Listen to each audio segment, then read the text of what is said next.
Today we're checking the R44 Flatwound strings by Dogal, which is a high-end string manufacturer out of Italy. Let's get started!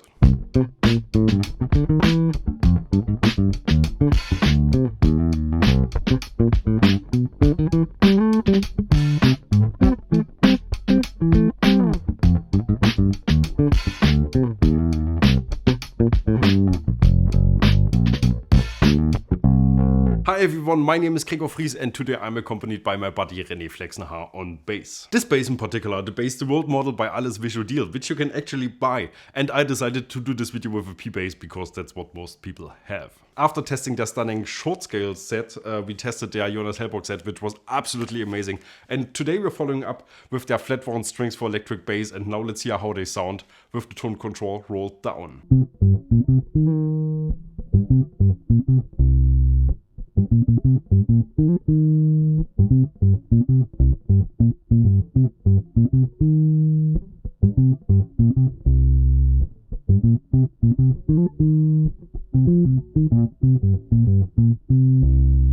First of all, these strings feel great. They're not as loose as Tomastics, maybe a little bit more on the Labella 760 FL side, maybe the tension is even a little bit higher than that. I'm no string expert. Of course, I've played and tested many different sets and have found my favorites for all my basses, but string manufacturing is a complex topic and I know that I know almost nothing about these processes. So I guess Dogal is playing in my hands by not revealing that much on the website either, which means for me I can test these strings on a purely practical level. Now let's hear a sound example with no audio editing at all, it's just the raw recording.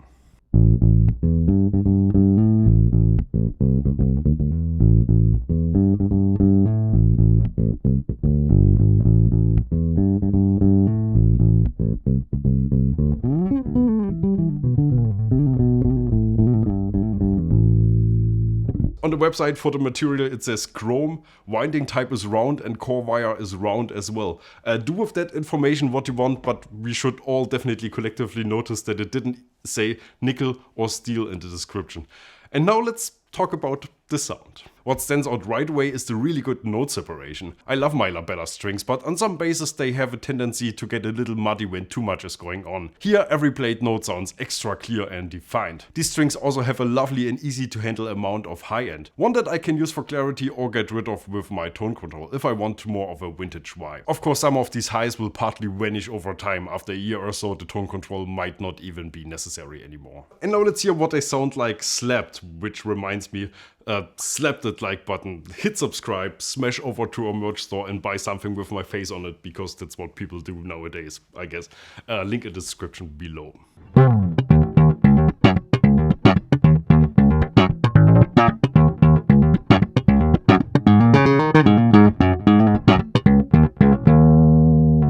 This is the 34-inch set. If you're playing a bass with a string-through body option, you will need longer strings, and for that they offer a 35-inch version, and they also sell single strings, which is really cool. But here's a little bone I have to pick with these strings, no, actually with Dogal in general, because this hasn't happened for the first time. The surface of Dogal strings is so smooth and flexible, the thinner strings have issues holding on to the tuners. I've ruined a G string, it just slipped out and wouldn't hold on to the tuner again, so I'm glad Dogal sent me 2 sets for this video. You will actually have to tie a little knot up here or wind the string over itself to make it hold. This is not actually an issue, people just have to know about it. So please, please, please Dogal, put a little sheet of paper, put some instructions in there, very simple words to explain people why that is and what they can do to prevent it. Because these strings are very expensive, I mean they're amazing, but you don't want to ruin the set before you even get to play it. So please Dogal, do something.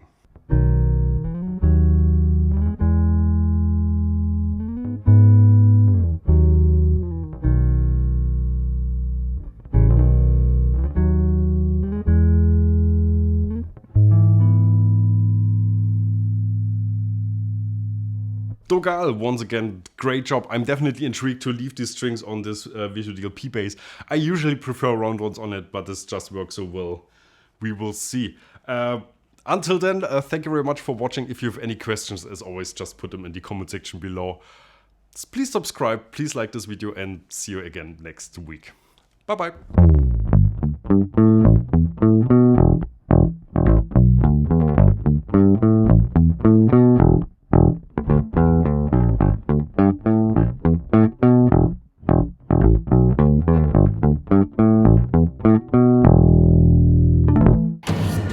BassTheWorld.